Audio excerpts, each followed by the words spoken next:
Hey guys, welcome back to the channel. I'm Justin Davis. Welcome back to the camps. Today on the bench, we have something awesome. It has been super cold here lately and really rainy, so this little guy came in just in time. And I have been testing it this week. I have bound it up. I have flown it on various whoops around the house. And I have to tell you guys right away, let's just jump right into this. The t-lite to me is everything that I wanted the X-Lite to be from FR Sky years ago, and then about 100 times better. Mainly because why? It is a full-blown 4-in-1 module in this one, so with external module bay support. It is going to be the light version of the external module bay, but we still can have Crossfire, Ghost, and R9 Slim on there, so that is really cool. So this one comes in around $65, which is amazing price for something that also works with a simulator. It has 18650 support, OpenTX on here, Hall gimbals, stickers in the box, which actually these look kind of cool. I like these little dudes. I'll probably stick those on my toolbox. You get some quick start guide in here with some specs as well.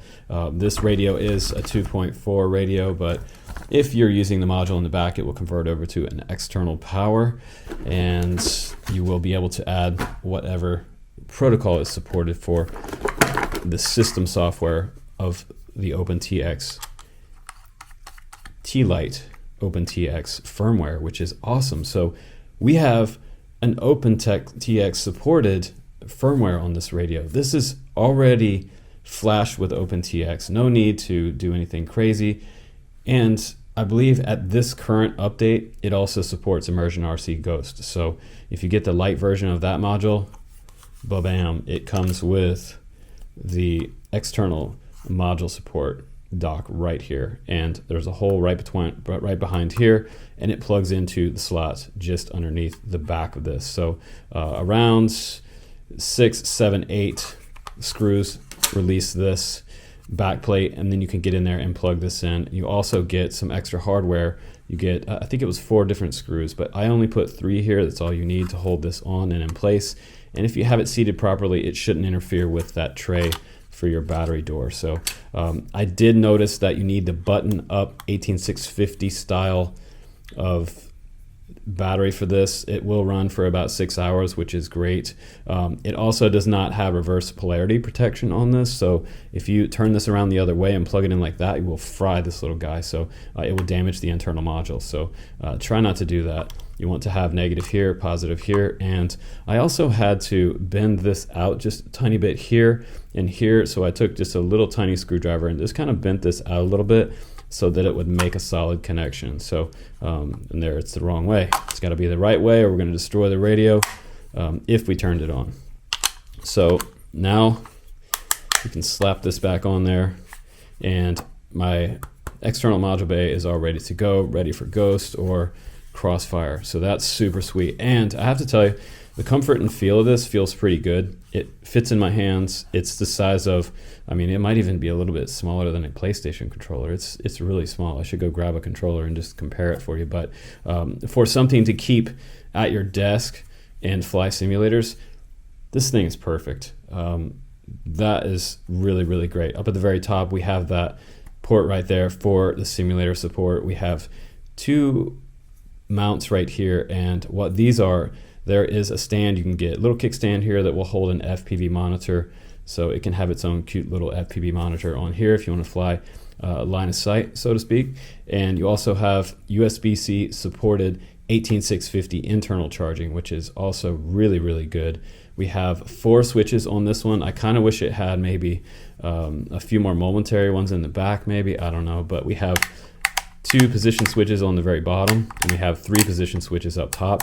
But honestly, I don't ever really use more than about 4 different modes inside Betaflight, so it's pretty much all you need anyway. So we're using SWA, SWC here, SWB, SWD. We also have controls on the front as well, enter, return, up, down, and all of these buttons down here, these are your trims, up, down, and left and right there. We also have system and model there, and a super bright LED, little jumper sort of logo there, and a 1.3 inch LED screen that is actually backlit and super bright. So you'll see OpenTX load up right there, and looks like we need a little bit of shielding there, but man, it's really hard to see that, and I'll have to maybe adjust when we go into the menus and show you guys sort of some navigation inside the menus. There it goes. So now you guys can see we're on model 3. You can create as many models as you want, but to be able to use Lua scripts and other options, you will need to put the micro SD card in there as well.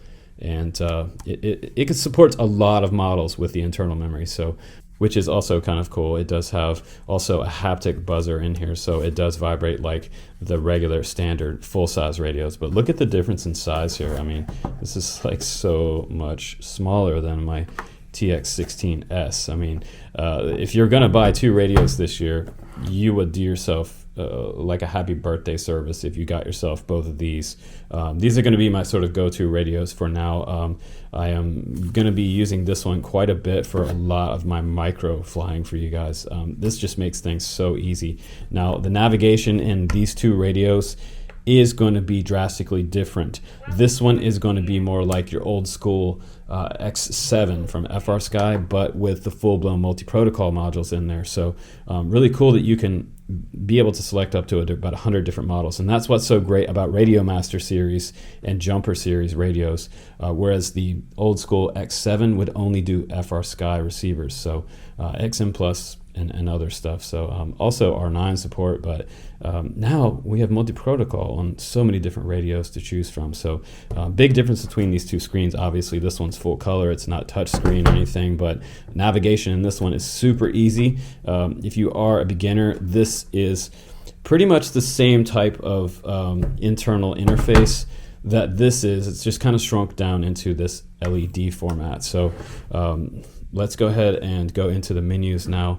You guys have an idea of what this radio is all about. So to be able to page over here, you should be able to hit the page here. This is also the page button. It's also the model button.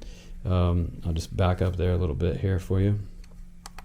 We're gonna have to turn off that backlight so you guys can't see that. Let me go ahead and stop and then restart. Okay, so we're back online here, and I just went into the system settings. I went to radio setup, and then I went to brightness, and you can see I have it turned down to 5 now, and that is adjustable. You can go in there and adjust that. I don't see that I have any way to turn the brightness of this down, but we'll just have to deal with that. But 12, you guys can still see it, so I'll put it to about 10 there, and then I'm going to go ahead and hit return button. And that should take me back out of there. And you know, guys, while we're in there, let's go ahead and go to the system menu, and I will show you that we are running, and hit page again to get over to your current version here. We are running OpenTX Lite, which was also built recently in January 14th. So a very recent version of OpenTX Lite. So super cool that they have their own version from OpenTX. So Jumper is working with OpenTX to make firmware for this radio. So it's not like a fly by the seat of a pants kind of firmware on this radio, which is really, really awesome that it is truly supported. So you also have firmware options down here, and if you click on that, it'll show you we have Crossfire Ghost, AFHDS3, we have internal multi-protocol and multi-module and Lua scripting as well. But you won't be able to use the Lua scripts until you use your SD card and load them up there. So you gotta have all your external folders separately. So we're gonna go ahead and return back. And remember, the model button is actually the page button, which is also kind of confusing. They should put model and page there, but that's how you're gonna move across these menus.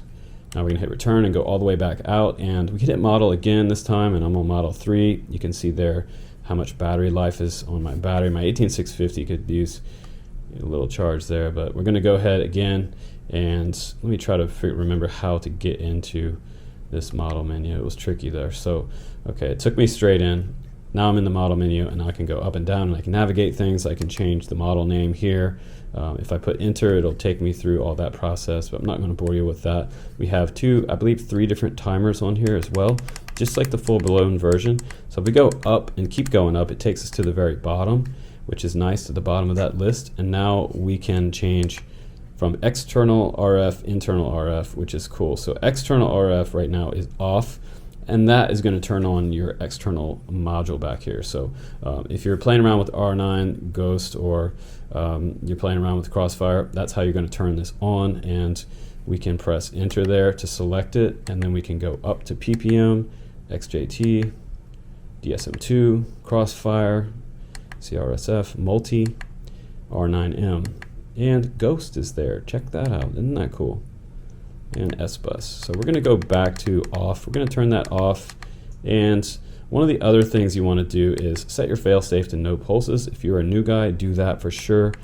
And binding up a receiver is the exact same with this radio for pretty much all the other OpenTX radios out there, including the TX16S. So if you've already bound up something with this, you'll be able to do it with this super easy. All you do is select the right protocol for your receiver. So we're going to use FrSky X here.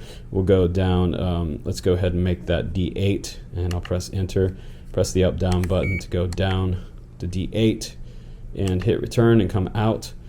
And then we have AETR. That's going to be the way we have our sticks set up. So that's typically how I do it in Betaflight. And channel range 1 through 16. This is a 16 channel radio. And we're going to go down again. Receiver, we're going to leave 0. And if we press the model button, that will bring us over to bind. So that, remember, that's your page button. So that brings you over. And now you can press enter. And you turn on your quad. And you press the bind button. And now you should be bound to your quad. So that's about all you need to do to bind up your receiver. Super cool. So we're going to go back down again. And I want to show you one other thing here in this review. And sort of overview of this t-lite. We're going to go to frequency tune here, and this is not set for that particular receiver. So if you want to do the frequency tune on your quad, put your quad about 3 feet away from the transmitter, turn on everything, radio first, quad next.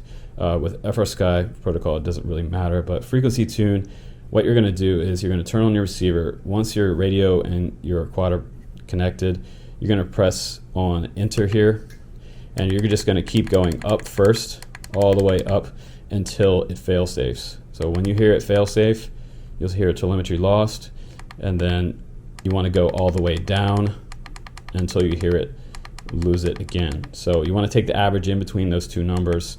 In my case, my testing, just like Gal Kremer's, mine was around 3. So that's where I'm going to leave this. And so I'm going to press enter here, and then we're going to return. So that is pretty much the model menu there. There's a whole bunch of different stuff you can get into. If you can go crazy with this particular radio and OpenTX. However, you can scroll over to the next page, heli setup. We have flight modes here. You can add more switches. Then we can hit model again. Remember, that's your page button. AETR is the way they have it set up. That's really nice. And we'll go over outputs. We have curves, logical switches, special functions, RSSI, critical alarm, countdown timer, all that cool stuff in here. So all that stuff can vary in between your models, so you can really customize your models nicely with this radio and running OpenTX. But I think it's super cool that they support so many different protocols as well. We have on the internal module, we have, there's a list of them on the Banggood website. If you go to the website, at the very bottom of the page, past the Crossfire Nano and Ghost information, it shows you, I'll put it on the screen right here for you guys to see, it shows you all the different protocols that they're featuring, which is really, really rad. But to see them in the radio, you're just going to go up to the very top, and the multi-protocol has to be selected here for the mode, and then you can go down one, and this is the type of receiver you're using. So FrSky D there, D8, and we can press enter. And then you can scroll through all the different ones. And we have so many here to choose from. Futaba, Bang Yang Toys, like Hubsan, High Tech. And the list just keeps going on and on. JJRC, that's amazing. I haven't flown a JJRC quad in forever. Those are just little toy drones that we used to have on the channel, kind of bang them around and have fun with them. But, look at this list. Radio Link in there as well. So Real ACC. There's Radio Link. So that's really nice. Red Pine, SEMA, Traxxas. Let's go drive some cars. FPV cars, you guys ever do that? Walkera, I haven't seen one of those in a long time. WFly, I'm sure WL Toys is in here as well. XK, really cool.